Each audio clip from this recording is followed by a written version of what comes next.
Hey, hi, how you doing? This is the Gamertron. Welcome back to the Gamertron Show. Welcome to a very, very special video. I've been playing a lot of Shadow of Mordor recently, and I'm loving it. This is easily a Game of the Year contender. A simply phenomenal game that, honestly, I wasn't too interested or excited for. But I gotta tell ya, I've done a 180 on this game, and I freaking love it. And here to join me is Johan. Hey everyone, my precious! Johan is here to help me to talk about the game and express my opinion on it and get to know about the game and why I really do recommend this game, especially if you're a fan of Batman, the Arkham games, Assassin's Creed, or just a fan of Lord of the Rings in general, open world games, hack and slash games. This is honestly the game for you. Anyways, let us begin. So, I am going orc hunting. Let me go to Sauron's army here. I am looking to get me some war chiefs. Right now, our target for this video will be Ogbur the Relentless. We're going after this war chief right here. But to get to the war chief, well, at least to weaken him at least, I'm going to need this guy, Zog the Destroyer, his bodyguard. I'm going to, yeah, I know, pretty badass name. I need to dominate Zog and turn him onto my side. But he's... that's not what I was laughing at. Zog, it sounds like sod. Kneel before Zog! Yes, but unfortunately Zog is currently in a power struggle with Noruk the Slaughterer. So these two are like having a battle right now, and I want to get to the war chief. So to get to the war chief, I need to make sure Zog not only kills the Slaughterer, or I kill the Slaughterer, but I dominate him and mind control him. So let's go do that mission. Alright. Okay. Here we go. So, Johan, what do you know about Shadow of Mordor, and what would you like to know about it? Something just moved. Well, I don't have the game myself. I do want it, and I'm hoping, you know, taking a look into what you are doing as well will help me actually take it. Okay, I'm not gonna sound like I'm not interested or has no interest. This game looks really cool to me. I really want to get my hands on this as soon as possible, because it looks like a lot of fun. I'm a big fan of, not a big fan, but I do like Lord of the Rings. It's my favorite movie series, and I have read the books, although in all honesty the books are a bit heavy reading. But still, I want to play this game when I can, and you know, getting any free knowledge, getting some knowledge for free about the game and its mechanics should help. Should help me a lot when I actually get it. So I suppose my first question would be, well, okay, not first question, but I do know who you're playing as. You're playing as a guy, I forgot his name. Talion. Talion, okay. Who seeks revenge for the death of his death and the death of his family, and to his assistance he has this ancient elven spirit or wraith. Yes. And he has this power to enter wraith mode, and so entering sort of a state where he becomes a wraith or similar. Something that I actually been wondering about in wraith state. From some gameplay videos that I've seen, are the orcs just blind of Tamlin's presence, or Tamlin, or are they Talion, or does this wraith ability, does it sort of hide his presence for them? No.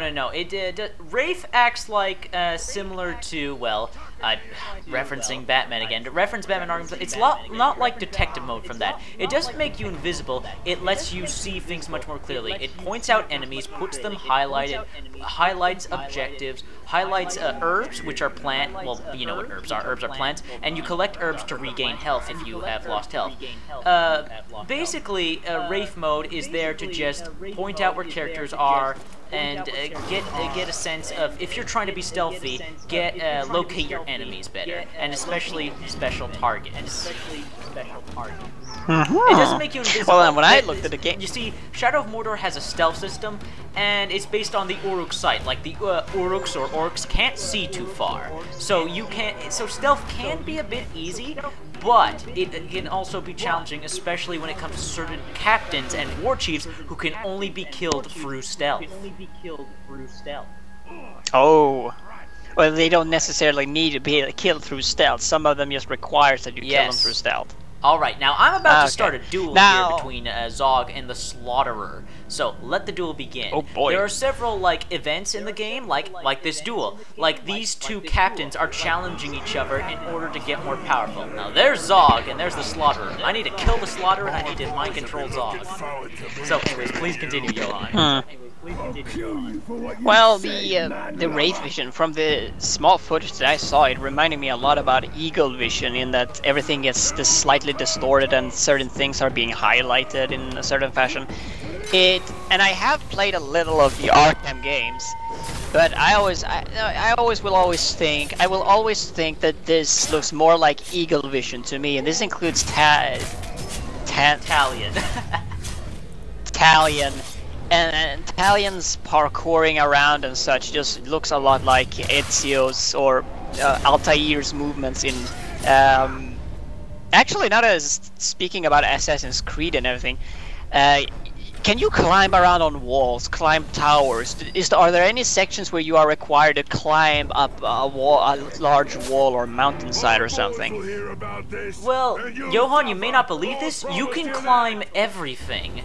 You can climb every building you see, you can climb it. Every ruin you see, everything can be climbed. Huh. I suppose being half dead kind of helps him get special Spider-Man powers. Exactly, and I will show off the parkour in a moment. I've chased off the Slaughterer. He has fled. He's fled the duel, fearing death, so now it's just me and Zog. Now I have to weaken Zog and take care of all these Uruks around him so I can get him all alone and mind control. But first, I have to weaken him. Uruks! Yes, Uruks. And now, is there anything else you want to ask me while I'm battling for my life here? Does any one of them scream "Hail Saruman" or "Hail the White Hand"? No, this takes place in Mordor, not Isengard, if you're thinking about Saruman. Oh, you pansies. Oh, okay, wait a minute. The Uruks... Oh, wait, the Uruks did exist already as a much stronger orc in the universe. It was just Saruman's magic that created the Uruk-hai. Actually, I would love if the Uruk-hai would actually show up. I think there were a few times in the books, at least I think so, where Uruk-hai actually had managed to flee to Mordor and join Sauron's armies in Mordor. I think so, at least. I'm not sure, but I think so. Well, I have bad news. I fucked up and accidentally killed Zog. I didn't mean to, but I end up killing Zog. Granted, it was absolutely badass how I killed Zog, but doesn't change the fact that I killed him and I now have to find a new way to get to the war chief. Yes, you're gonna have to find a new captain, or another captain, or wait for a new one to replace him. Exactly. Well, I'm gonna go back and check the Nemesis system. Maybe I'll just head for a different war chief. Well... You had the Nemesis. You mentioned you had this before we. Yes. You mentioned previously you had this Nemesis named Boobal Baghead or whatever it was called. Yes. Boobal Baghead. Yes, Boobal Baghead. Boobal Baghead killed me 3 times. I encountered him 3 times. I ran away once. He ran away once. And every time we encountered each other, and that's what makes this Nemesis system so phenomenal, is that every single Uruk-hai, every single captain and war chief remembers encounters. If they get away or if they kill you, they remember everything. The Nemesis system really gives you the feeling like you're in a living, breathing world with living, breathing creatures, with a living, breathing society. Everything matters. Which was kind of had you pissed a while back for some reason, for a certain reason. What happened to Boobal exactly? Yes. After our long struggle, I finally was hunting Boobal. I was finally going after him, preparing to face him, and while looking for him, while searching for him, guess what? He got killed off by the wildlife. A grog. A grog is basically a giant troll. While searching for him, he got stepped on by a grog. All that hardship, all that battle, and his life was ended by a grog. Well, I suppose, yeah, but that does make it a little more while it takes away sort of the coolness of having a personal nemesis to fight, it still sounds very entertaining and just, you know, that yes, shit happens kind of moment there. I wanted to kill him, well, too bad. The stupid grog made me But kill him. you know, that's so basically that's actually quite interesting. That means you can't exactly tailor your own nemesis on purpose. No, your nemesis I find that actually to be is interesting. built through gameplay. By playing the game and by encountering orcs, and depending on if you kill an orc, if he kills you, if they get away, if you encounter them several times, you're building your own nemesis. It's not like they're not. And what is amazing is not only are you building it, every playthrough of Shadow of Mordor will be different because the Uruks will be different. They will look different. They will have a different voice. They will have a different combat style. Use a different weapon. Wear different armor. And that is what makes the Nemesis system and Shadow of Mordor, it's the most innovative game I have ever seen in years. The fact that, we've had several games that have, like, pre-generated, randomly generated locations or randomly generated drops and stuff like that. Randomly generated enemies and characters, that's brand new. And Shadow of Mordor is, well, okay, maybe not 100% brand new, but the way Shadow of Mordor does it makes it feel brand new. Oh, well, yeah, the way Shadow of Morder does it, because randomly generated enemies. Yeah, Skyrim, the Elder Scrolls done it a lot with the enemies having different armor, so depending on their race and all that stuff. So you can't really say that, but that they are different in this manner. That the captains will always differ. That the playthrough will never be the same. That is definitely unique because in for example, in Skyrim, the bandit vampire will always kind of, well, the only example I suppose would be Morvath, or a certain vampire whose race will always differ, but whose race and gender will always differ. But he'll still be a vampire. But for the most part, you will not expect to see Ulfric Stormcloak being anyone but a Nord. For example, here it just sounds... They're all orcs, but they all will have different looks and different names and different skills. Maybe you'll find... You did mention that there was another Boobal, wasn't there? Yes, it turns out there was another orc named Boobal. I don't know if they were related or not, called Boobal the Massive, and he looked completely different to the original Boobal. And right now, this war chief I am battling right now, called Fulgum the Diseased, he's a one-of-a-kind Uruk. I mean, he's got all these flies buzzing around him. There's a reason he's called the Disease. He's using poisonous weapons. He has his own unique voice actor, his own unique skills. And if you guys saw earlier when I was looking at his statistics, you saw he had fears. He had weaknesses, strengths, and fears. He's afraid of Karagors and Graugs. And because you can mount the Graugs and Karagors, it's later on in the campaign. You are given the ability to mount the wildlife. If I had sweet. Exactly. If I had found one, mounted it, I could have used it against Fulgrim. Now, I'm about to finish Fulgrim off. I have the choice to either kill Fulgrim. Exactly. I could kill him, or I could dominate him and put him under my command. But you know what? This guy's an ugly sucker, so I'm just gonna kill him. There's also fatality. I'm also really impressed by the quick time events in Shadow of Mordor. Because every single quick time event that you have to, it's tense and it's kind of real. I wouldn't say realistic, but it's tense. It's tense, and there is some skill behind the quick time events where you have to move your your movement keys or your mouse or your controller into a circle. You have to move it into the circle, get as close to the middle as possible, and press a specific button. So there's always a certain tensity to the quick time events. Okay, so that war chief is dead. Now let's go check. Let's go check the Nemesis system one more time and see who we want to go kill. Well, at the beginning of this video, I said we were going to go kill Ogbur the Relentless. So you know what? I'm going to keep that promise, and we're going after Ogbur. All right. Oh, what else would you like to know, Johan? Thinking. Yeah, the locales. I mean, we're in Mordor, and the only thing we've really seen from Mordor in the movies and some games is these ashen, barren badlands, which are close to Mount Doom. So I do wonder, really, from the other videos that I've seen, and from what I understand here, is that we have there seem to be grasslands here, but is that all? Are there at least any forests you can visit? There are free locations in Mordor. One is story specific. The other, the first one is you unlock right away. Actually, I can just check the map right now and tell you what it's called. We have the map. What is it called? The name is here. One moment. Udun, which is a region of Mordor. You start in Udun. Udun looks like regular, normal Mordor. It's like it's volcanic. It's dark. It's depressing. But then there is the Sea of Nornen, and the Sea of Nornen is grassy, and it looks like with water and valleys and quarries. It's a lot more colorful, a lot more life. It looks like what Mordor would have looked like as your typical utopia. The Sea of Nornen looks beautiful. Wow, Udin here looks dark, depressing, full of death. While Norn looks like it's not for nothing they call the.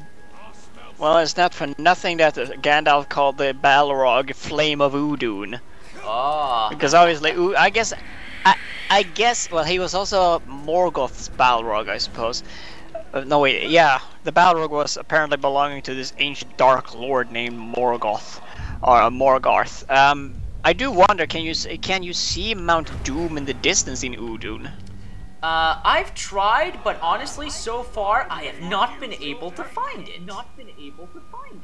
Huh, that's a bit of a disappointment. You is should the at least Black be able Gate. to see Barad-dûr. There is the Black Gate. Oh, can you see it or can you visit it? Yeah, the tutorial of the game takes place completely at the Black Gate. You're in it, you're on top of it. Then you must... Oh, but then you must be able to see Barad-dûr in the distance. Yes. Oh, actually, I have seen Mount Doom in cutscenes, but that's about it. That's about it. Now, that's a bit of a disappointment. Here's the thing. The thing about both, at least about Barad-dûr and Mount Doom, is that you could see these things anywhere in Mordor. At least Mount Doom, because it's this massive volcano that juts out of the ground, and this bellowing cloud of smoke, which probably makes up the majority of the sky in Udun. That was Mount Doom, so that they don't have Mount Doom actually at least visible in the distance is a bit of a disappointment. I see where you're coming from a Lord of the Rings fan perspective, yes. Yeah, I mean it's one of the iconic. Both the Eye of Sauron, Barad-dûr, and Mount Doom are iconic for Mordor. So it's a bit of a disappointment that they didn't decide to at least include the mountain. At least if you are visiting an area that is so close to the Badlands that you see in the movies. What was the third area? The third area is a story-specific mission, and I'm just going to say it's a certain fortress to a certain Dark Lord.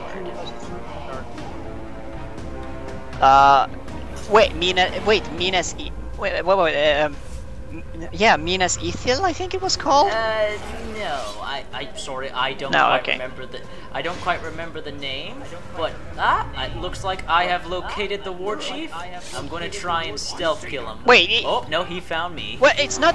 Wait, it's not Barad-dûr, is it? It can't be Barad-dûr because instead that wasn't mentioned. Is it Kirith Ungol? I apologize. I don't quite remember the name of the town. Oh, that's a bit of a disappointment. I apologize. Wait. Whoa. Oh, I'm trying to thinking a certain fortress to a certain Dark Lord. I would wonder if it wasn't Angmar, but that's far away. That's so far off. That's far off in the north almost. Okay, it's not Minas Ithil or what the hell is it called? I'm thinking about that green glowing fortress in. It was called something else, but it was known as Minas Ithil before it became corrupted by Sauron's influence. Snow is called something else. And Kirith Ungol isn't exactly a fortress, it's more of a prison tower or an outpost. And it's not Barad-dûr, because you already said that Barad-dûr isn't featured in the game, only in the distance, so... Or is it? Or are you lying to me here and saying it's... yeah. I'm not lying to you, Nah. and the war chief is dead. Well done! That's 2 war chiefs down. Yes, you get some really powerful upgrades in Shadow of Mordor. It makes Talion very powerful, nearly invincible. However, as you keep playing the game, you will encounter orcs with high power levels that will give you a run for your money. Anyway, since we're doing so well and we still have time to spare, let me check Sauron's army again, and let's see who we can go after next. Well, you know what? Nuruk the Slaughterer got away from us last time, so let's hunt him down and let him know that no one escapes Talion. Oh, what do you know? He found me! What a coincidence! My lads will take you apart. Well, what a coincidence! Oh, what is he saying? I misplaced. Well, sorry, I apologize. It was something about tearing me apart. Oh no! I think he's. That was close. He nearly killed me. I was close to death and put into a quick time. Oh shoot! I cannot screw up here, or all is lost. Well, not. I might die here. I might die right now. Oh shoot! This is getting tense. Like I said, while you do get some powerful upgrades, nothing is stopping you from getting close to death. And apparently grunts can kill you too. Yes. Oh, and if a grunt kills you, he will be promoted to a captain, and you can hunt down and oh shoot, I'm down again. Is he gonna get me? Oh! Looks like I have a new nemesis. Nuruk the Slaughterer just killed me. Oh. Actually, that's what I've been wondering about. How exactly does the death and rebirth thing go here? Well, every time an Uruk kills you, well, he is promoted, becomes more powerful, and you are out of the picture for a while. Time fast forwards, and you see how Uruk society, as you guys see right now, how captains are increasing their power, how they're... Oh, a captain just died. You see what happens over time. Oh, and someone just got promoted to a new war chief. Like I said, you constantly see the Uruk society evolve and grow, and things change. And when you die, you basically see what happens in your absence when you're not killing Uruks. Everybody gets more powerful. And you respawn. You respawn at the closest Wraith Tower. Oh. I'm noticing that you say Uruk quite a lot rather than Orc. Uruks are usually the more stronger type of orcs, so I'm gonna assume, are there any regular type of orcs you encounter in the game? Not really. Very early on in the beginning, when the Black Day is being raided, Talion and his son have a quick conversation of, man, these orcs are really tough. I've never seen such fierce orcs before. And Talion bluntly states, these aren't orcs, they're Uruks. The developers really want to get into your head, you're not going after orcs, you're going after Uruks. Orcs are dumb and feeble. Uruks are strong and can be strategic and have personality. Orcs can that too, but I'm guessing the Uruks were just more of an interesting... I suppose they just didn't want to, but Uruks basically are just stronger orcs. That's pretty much stated. They have different physiology, they have a different society, but they're generally the elite of Sauron for the most part, being much stronger. At least that's what I understand, so they're technically still orcs. But I'm guessing the developers just didn't want it to be, you know, you're facing orcs again. Yeah. Wanted to try and change it up, and they really have changed it up, like I said, as each orc is randomly generated, with random looks, a random voice, random statistics, that sort of thing. Yeah. Okay. Alright, well, anything else you would like to ask me, Johan? I think we will end this video after I kill Nuruk the Slaughterer and get my revenge. Anything gameplay, story-wise, whatever you want to ask me. Oh, wait a minute. Oh, that's an advanced breed of orcs, so the first Uruks. Huh. I'll look that up later. what any particular question I would like to ask you? I'm not sure if I have anything to ask. Well, wait, how does the spirit work? The wraith that you fight alongside with?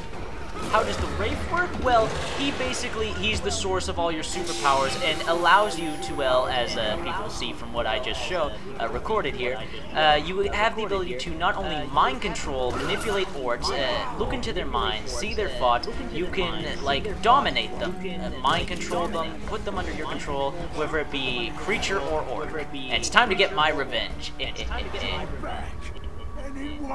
Go get him! You're a carcass that keeps on giving. A butcher's dream. The Uruk just made a very interesting comment about how I keep coming back to life and it's like a dream come true. He gets to kill me over and over again. Uh-oh. And it turns out he has a statistic that lets him kill my pet. Oh boy. So, I'm gonna have to see what I can use against, like, to my advantage and try and take out the Slaughterer. Alright. He's invulnerable to ranged attacks. Yeah, this guy's gonna be a challenge. And he does a crap ton of damage. Let's see what I can do here. Oh shoot, I'm down! Oh, no way is a normal Uruk gonna kill me. Oh. Shadow of Mordor's combat system is excellent. It is very similar to if you've played Arkham Asylum, but it's a lot more violent and just, in my opinion, much more satisfying. And with the addition of your Wraith powers, allows you to perform some pretty sick moves and badass executions. Okay, I've kind of looked it up because, yeah, I'm mostly sitting around and coming with commentary and questions here. I've actually looked it up, and Uruks basically, these aren't Uruk Hai, they're basically orcs. Uruk is black speech and pretty much means orc. So Uruk Hai is folk. So the Uruk Hai basically means orc folk. So I'm pretty damn sure that the orcs or Uruk you're facing here are actually Uruk Hai that has managed to escape.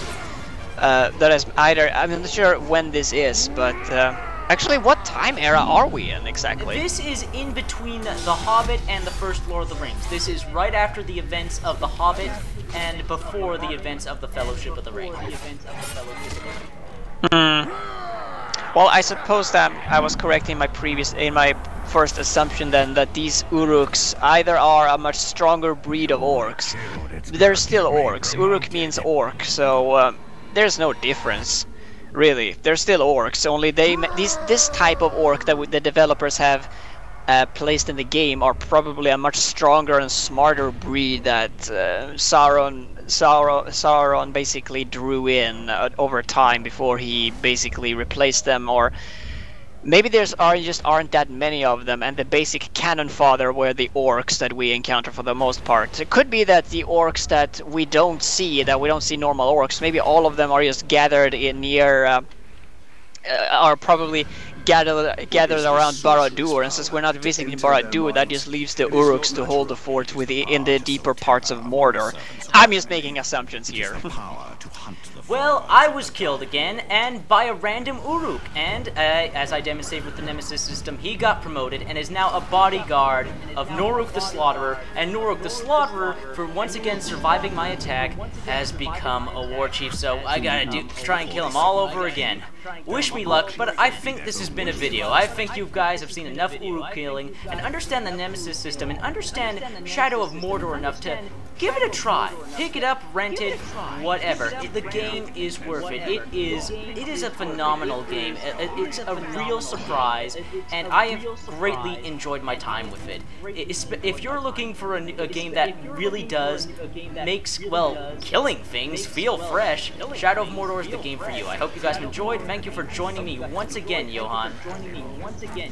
Yeah, I'm really looking forward to play this game whenever I can get my hands on it, and talking to you and talking about this whole black speech, not black, but talking about the gameplay in general. It does make me want to visit the locales, and I don't know, I think my interest in Lord of the Rings has been rekindled a little here, so I will definitely pick it up when I can and play it. Well, my job is done here then. I hope you guys have enjoyed, and I will see you all later. Ciao.